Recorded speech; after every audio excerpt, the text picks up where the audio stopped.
Hello friends, welcome to my channel. పేద కుక్క యొక్క కథ. ఒకరోజు పేద కుక్క ఫుడ్ కోసం భయంకరంగా కడుపు మాడుతుండి ఓ హోటల్ వద్దకి వచ్చింది.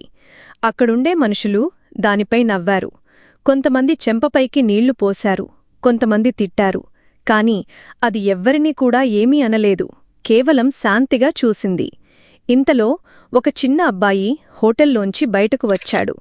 అతను తనకి తినడానికి తెచ్చిన ఆహారం ఆ కుక్కకి ఇచ్చాడు. కుక్క చాలా సంతోషంగా తింటూ ఆ అబ్బాయిని ప్రేమతో చూస్తూ తోక ఊపింది. ఈ సంఘటన మనకు ఒక గొప్ప విషయం నేర్పుతుంది. మనం ఎంత చిన్నవాళ్లైనా ఎవరికైనా సహాయం చేయగలము. జాలి, ప్రేమ అనే భావాలు మనిషిని గొప్పవాడిని చేస్తాయి. ఒక జంతువు కూడా మన ప్రేమని గుర్తుపెట్టుకుంటుంది. మనం చుట్టూ ఉన్న జీవుల పట్ల కరుణ చూపాలి. అర్థం: అందరికీ సహాయం చేయడం మానవత్వం. మనం ఇచ్చే చిన్న ప్రేమ కూడా ఎవరైనా జీవితాంతం గుర్తుపెట్టుకుంటారు. మీకు వీడియో నచ్చినట్టు please like, share and subscribe. Thanks for watching.